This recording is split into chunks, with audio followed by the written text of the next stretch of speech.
xëyee ci xëtam bu njëkk. dafa xooli xale yu ndaw yu góor yi nga xam ne dañ leen di sàkku yëf yaak nam leen di toppee des ci seen bopp loola l'observateur xëyee l'observateur ñëw na ak ñu nit ci enquête boo xamante ne ji kon def na ko jëmee ci ñi ñu tànn teg leen ngir ñu jiite OFNAC mi ngi ñuy xamal moom l'observateur ci ay xew-xew yi ci wàllu tàggat yaram ne gaynde yi ci wàllu U20 qualifié nañu ci coupe du monde bi ñoo ngi ci demi-finale bu CAN U20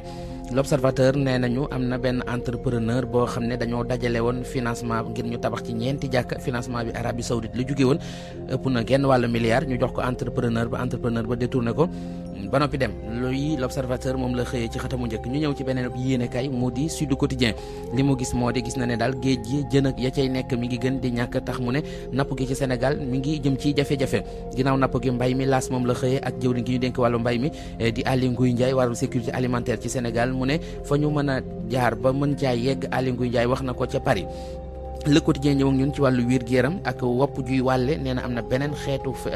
vague ngaana boo xamante ne ji kon mi ngi ci réew mi jamono ji 2022 ak léegi nemmeeku nañu téeméeri doomi aadama ak juróom fukk ak ñeent yu ko amee 154 cas recensés depuis 2022 loolu Le Quotidien moo ko bind Vox Populi li mu bind mooy wàññi gi jëm ci njëgu luyaas yi bailleurs yi amuñu pexe ndax loi bi moo leen ko teg témoigné ñëw ak ñun ci tournée économique bi Macky Sall di amal ci Sédhiou nee na tàllal na loxob jàmm bi FIP MFDC yi Les Échos xëyee loolee Macky tàllal na loxom waa MFDC enquête ñëw ak ñun ci mbiru troisième mandat nee na yëfi léegi jéggi na réew mi enjeu international la Walf Quotidien troisième mandat bi la xëyee ak ni waa bitim réew di dànko fa Macky Sall muy Élysée maanaam Paris di Maison Blanche di Amérique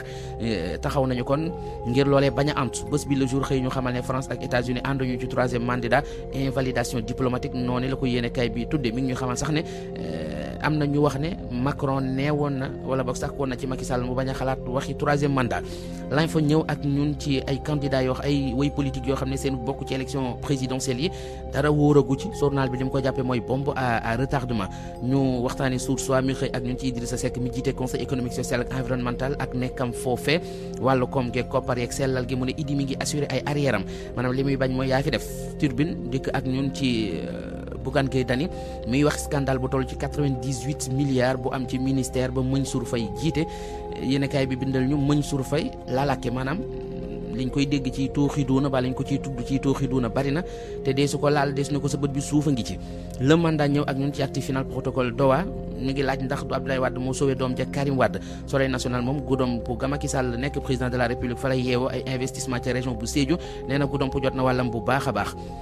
Libération ñëw ak ñun ci ginnaaw bi ñu tegee loxo kenn ci actionnaire yu Kopar Express nee na waa sûreté urbaine gën nañoo taral dossier ba nag wàllu tàggat yaram la ñu koy jeexale record xëye football katu Sénégal bii di Iliman Ndiaye nee na Iliman ba championnat bi commencé ba léegi donte sax nekkul première division waaye dugal na fukki bit te it heure bu footballee ñu ne gone gi toj na match bi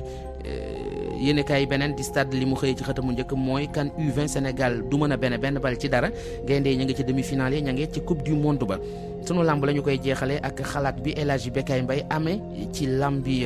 Sa Thiès ak rëg-rëg Bécaye Mbaye nee na physiquement boo leen xoolee da ngay xam ne ñaari mbër yi pare nañu El Hadji Babacar Fall. jërëjëf Mouhamed boobee combat dimanche